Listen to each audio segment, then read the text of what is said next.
Love changes as kids grow.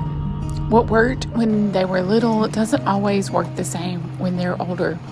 So this weekend, I'm taking my daughter on a mother-daughter trip, not just to get away, but to explore the different ways we can love each other.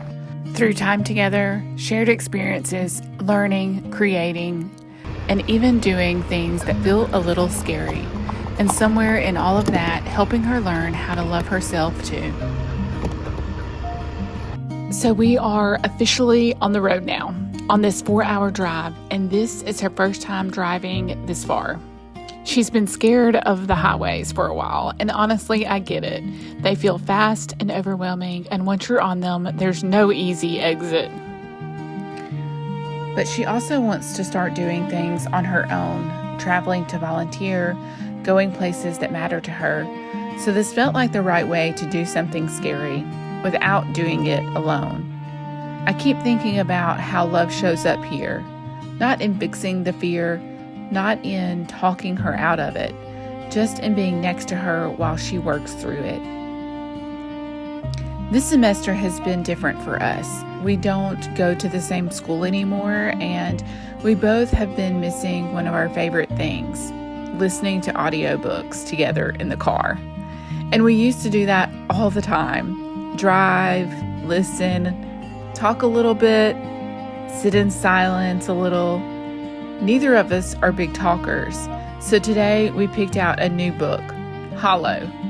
We're not really vampire people, but Selena Myers was one of the first voices we listened together when we went camping, sitting around a fire, listening to spooky stories, laughing at her humor.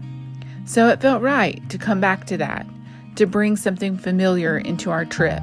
And this is where one of those love languages shows up for me, our quality time.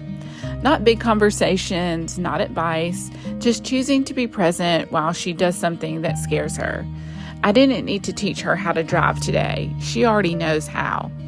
What she needed was some calm in the passenger seat, someone steady. Until she missed that one turn and I freaked out. But let's not talk about that. I think this is also a way for her to learn how to love herself. Every mile that we drive, every merge, every moment that she stays with the fear instead of avoiding it, she's building her confidence. Self-love doesn't come from being told you're capable. It comes from proving it to yourself. So maybe this drive is about both of us practicing love in different ways. Me by trying to stay present, and her by trusting herself. So we headed off to the Natural Science Museum in Mississippi because she loves forestry, conservation, and understanding how the world and the environment works. And I didn't need to explain anything to her here. She already knows what she cares about. Love shows up differently in moments like this. Less talking, more watching. If I had to name a love language for this part of our trip, it was probably acts of service. Not in the obvious way, but in choosing to take time for what matters to her. Love can look like planning something that supports someone else's values, even when it's not about you, although I do love nature too. I think that's one of the ways we teach love without saying a word. Watching her here reminded me that self-love isn't always loud or confident.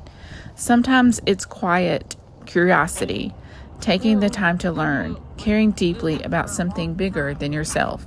And when you know what matters to you, it's easier to move through the world with intention. And this was the most exciting part for both of us.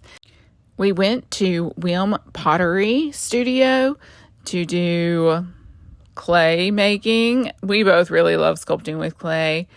And it's one of these shared interests that feels rare sometimes, but when it shows up, it really matters. So we thought we'd give it a try. This was still really something new, a different setup, different tools, and a different way of working. We had never done anything like this before. And whenever something is new, learning is involved, which means not getting it right and adjusting and having to start over. And that's usually when thoughts show up. You know, the ones where you say you're doing it wrong, that you should be better than this by now, that everyone else knows how to do something that you don't. I think it kind of runs in our family to believe those thoughts pretty quickly, to be hard on ourselves, even without realizing it. And that's when words of affirmations matter so much. Not this fake positivity, not pretending it's perfect, just these honest reminders. You're learning, you're doing better than you think, and you can keep growing. We actually say these things to each other quite naturally, and sometimes without even realizing we're doing it. I'll tell her she's doing amazing, and she tells me the same. And over time, those words start to sink in, and they become something we can offer ourselves, especially when learning feels uncomfortable. Art teaches you that growth doesn't come from getting it right. It comes from staying kind to yourself while you're still figuring it out. And I think that's what love we share here. Not just encouragement, but reassurance. The kind that says you're worthy even while you're still learning. And that's a love that doesn't end when the class does. It's the one you carry with you. Every step feels like climbing a hill. Some days it's hard to find the will, but every time I fall, I stand again. 'Cause the only way to lose is if I quit pretending. Oh,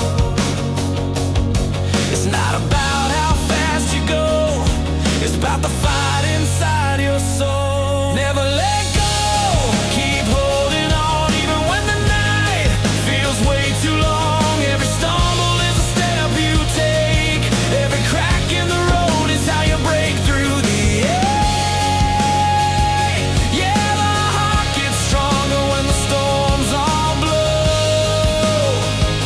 So keep your head high, never let go. Next, we went shopping, which honestly isn't something either of us really love, but she needed some new jeans and some of hers had rips and they were starting to wear out. And she's still kind of figuring out her style, what she feels like is her, what she's comfortable in. And I'm trying to remember that this part matters. This isn't about buying things just to buy them. It's about choosing something intentionally, appreciating what's been given, like the love language gifts, but letting it have meaning. For me, it's letting go of my style and letting her embrace her own.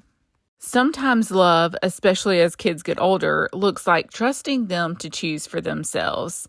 It's strange how easy it is to confuse love with direction, to think helping means guiding every choice. But I think real love here is space.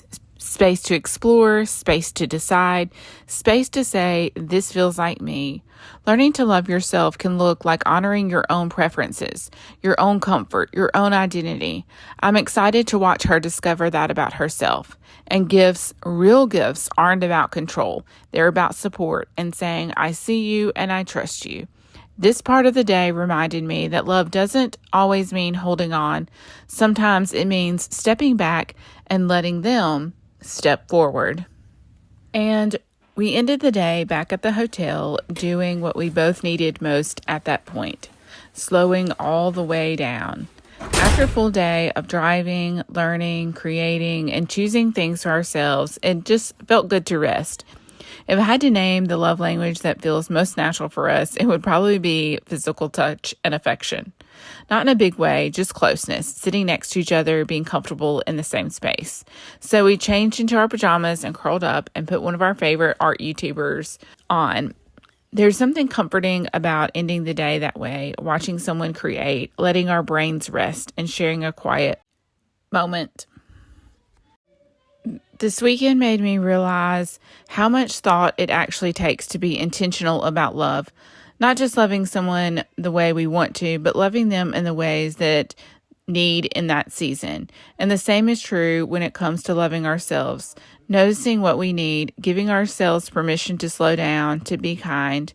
One of the things I've been practicing lately is simply noticing love as it shows up. If you're interested, I share that practice in my monthly newsletter, and I include an affirmation screensaver, and this one says, I notice love in this moment. It's been such a grounding reminder for me. I'd love to know what's one way you notice love in your life right now. This weekend felt like a success, not because of everything we did, but because of how intentionally we showed up for each other.